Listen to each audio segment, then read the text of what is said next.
Hey everybody, welcome to Whispers in Ink.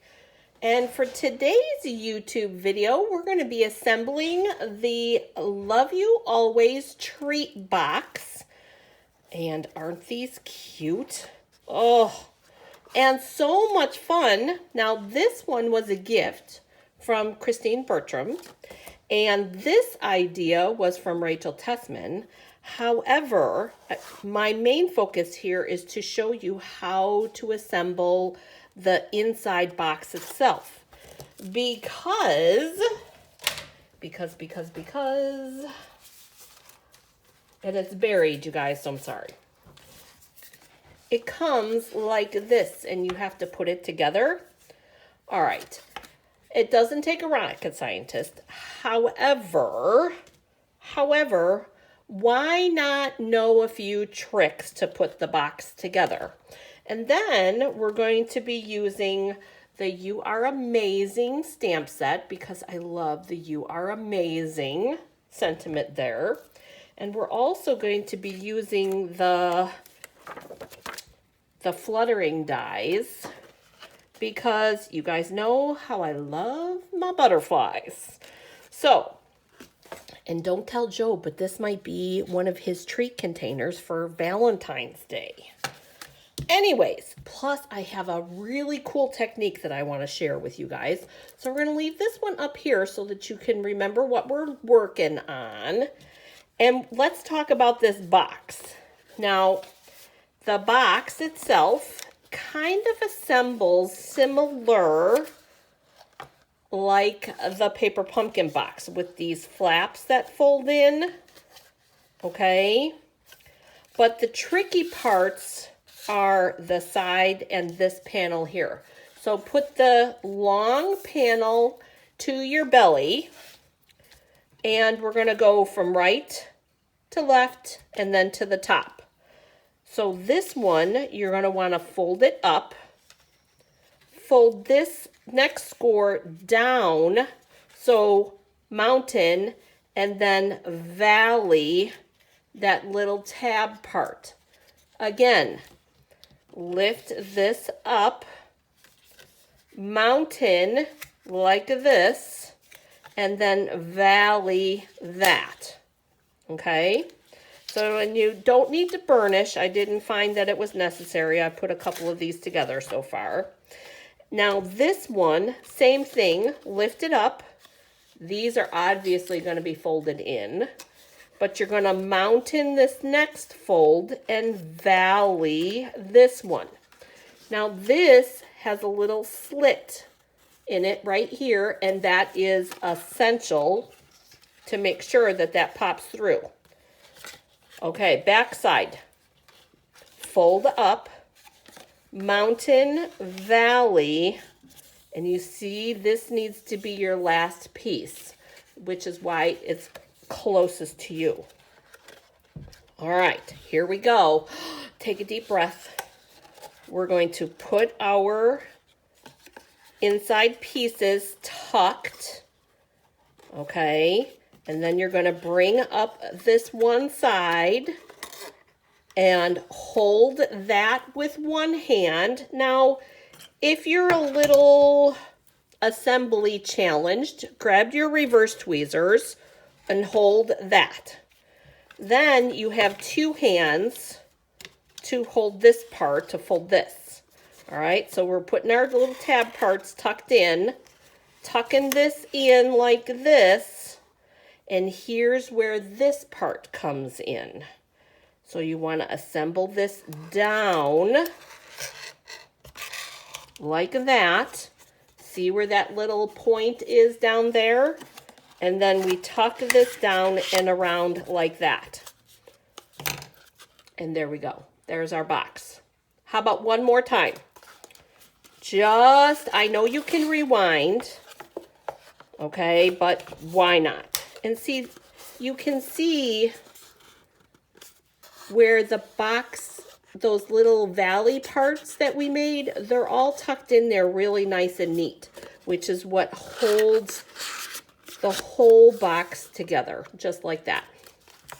All right, one more quick. All right. Tall side to your belly.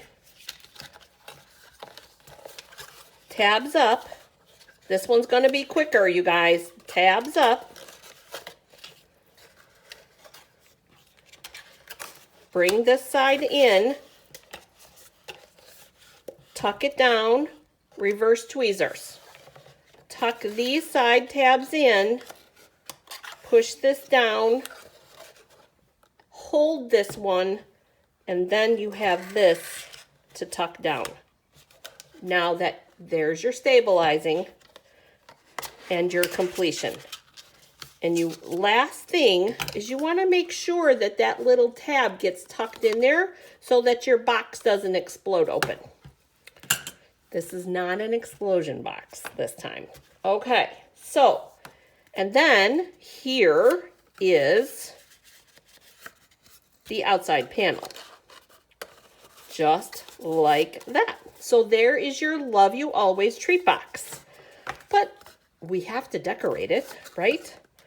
First off, I know these are retired, but I have my 1/8 inch circle punch, and I am going to eyeball it, put it in the middle, and punch. And you want to go through both sides so that you've got your hole there. And we're going to be pulling in the Dandy Garden ribbon. Love the braided ribbon. Okay. Now I want a loop.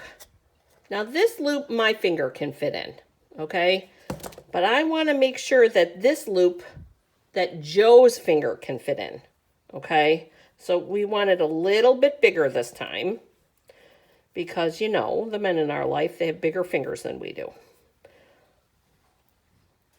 And we're going to pull this through. I'm holding this end because I want the knot to go as close, and I'm just shimmying it down. I want the knot to go at the end, just like that. Now tighten it up. Oh yeah, my thumb can fit through there. Joe's finger will be able to fit through there. Tighten that up and go ahead and cut it. Now, to get it through those holes, go ahead, pinch it up, and you kind of just feed it through. Just like, there you go. So it just pops through, and it knots on the end, so no worries, it won't go anywhere. Now, you could have put that part and taped it on the inside. That knot would not fit with the overlay if you didn't want to see it. But I always worry about tape. Even the tear, I mean, you could have used the tear and tape, but even the tear and tape, I like the knot concept a little bit better. So here is the package part of that. Now, let's talk about this part. You could use this in color. I've done that. You could use it and use your blending brush here, like I did on this one. I left some parts white, some parts Highland Heather, and I even went all the way around. But this one, I want to use that amazing foil, the Love You Always specialty paper. Yes, I did forget exactly what the name was, but that's okay. You guys know what I'm talking about. So that Love You Always, and I'm choosing to use the Sahara Sand piece. However, I have a trick for you later, so you might want to stick around. And we're going to bring in the trimmer because I want to make sure that this stays pretty well fastened. So I'm going to score it here. And this score that I created, oh, you're going to want to know how much this is, right? This is 4 inches by 12. But you're not going to use the full 12 inches, so don't worry. But I want to make sure that when I do this box,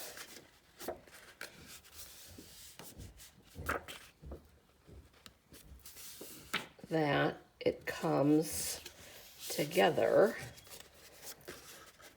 and it should cut off at about 2.5 inches, I think.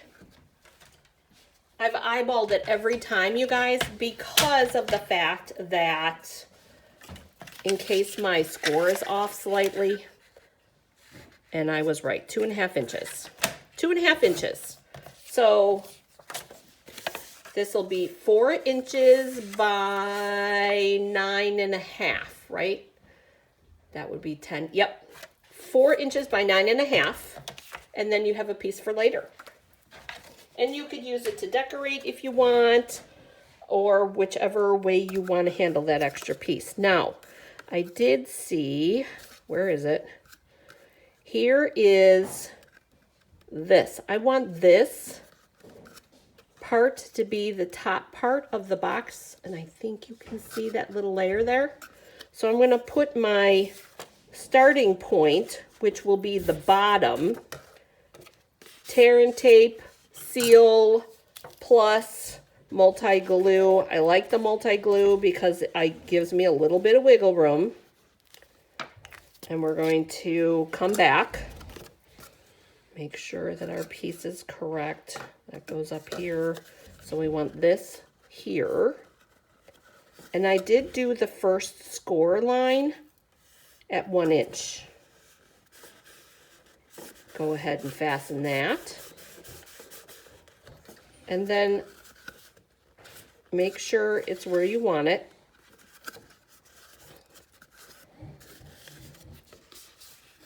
And then work this around. And it doesn't matter which paper you use here, you guys. Doesn't matter. And then we'll score this, wrap it, and then we'll do our burnish on here. Now, I hear you saying to me, Jennifer, wouldn't it be just helpful to figure out what the score lines are? I did take the time and try to figure out the score lines, but I couldn't get it to line up properly. And this was pretty much easy. So, I know, we could just measure this out, right? Well, let's do that.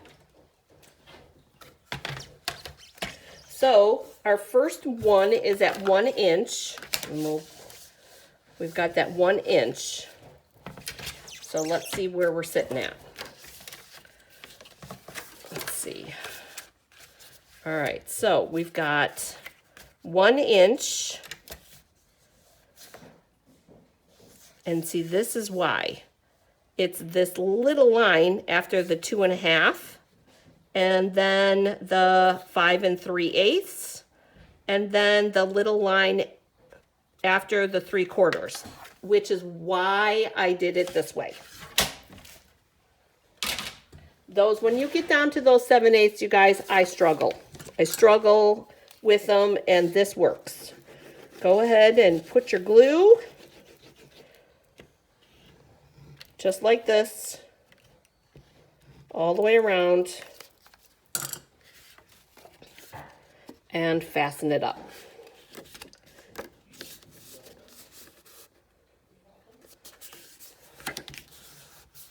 And you can use your bone folder if you would like. Mine's over here. Sorry for the reach. And there is our box. Now, it meets up nice down here at the bottom. And there we go. Now the outside looks pretty. You could put a panel here if you so chose, and that there too. I don't mind the white parts, but let's decorate the top. But I have a trick for you first. I wanted to share, I love this Sahara sandpaper, but I need another color. And because I'm already using these two, as butterflies, I needed a third color.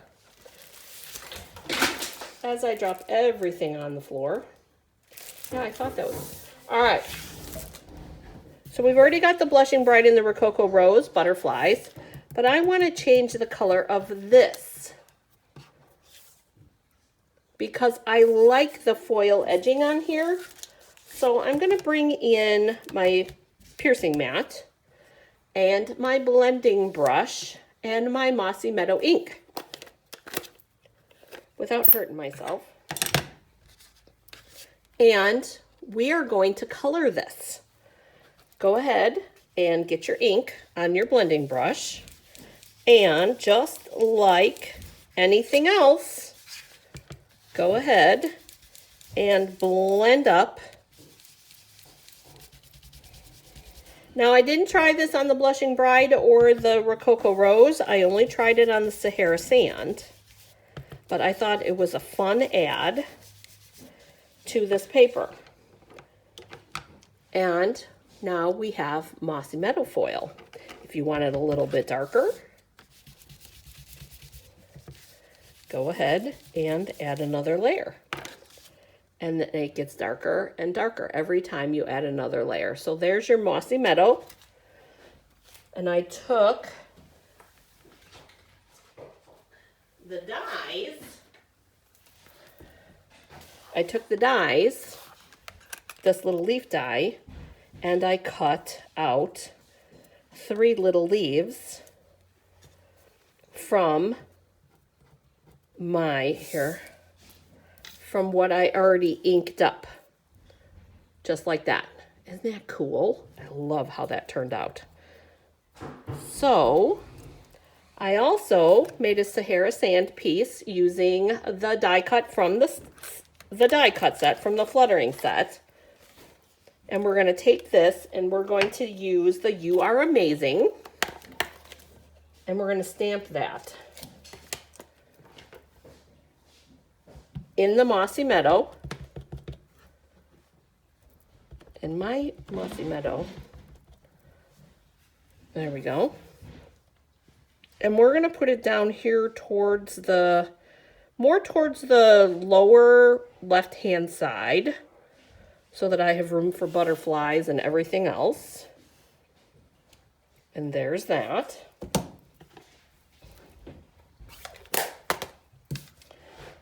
So this will go on top, and I'm going to put that on with dimensionals, and we're going to do our butterflies here and here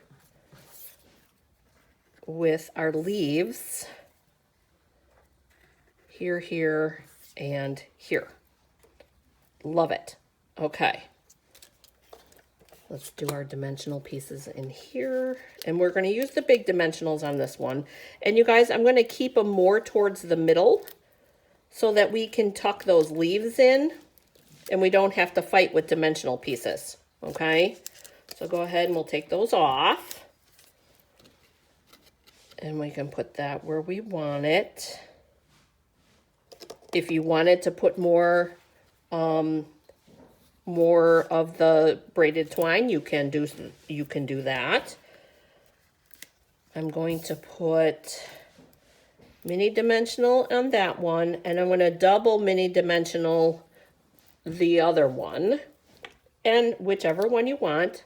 So when I talk about double dimensionals, you guys, I'm putting 1 mini dimensional, take the label off, and I'm putting a second one, so that it's just a little bit higher. This is a 3D project. Let's really make it 3D, right? Grab your glue dots here, and we'll tuck this one and this one here and here, and then this one. Like I said, this one's for Joe, so it doesn't matter. You can see it doesn't matter where I put it because I don't have to mail it. We'll take the one butterfly with the single dimensional and we'll put it here. And then the butterfly with the double dimensional, and we're going to put it up here. And then we're going to take our metallic pearls, and I'm going to use the silver. Take your pick tool, and we're going to double that up, just like that. So there is the Love You Always treat box, all decorated with the Love You Always specialty paper. I hope you enjoyed today's video. I hope you have a great day getting crafty, but don't forget to subscribe and ring the bell so that you will get notifications on when I add new videos. You guys, thank you, and I'll see you next time. Bye.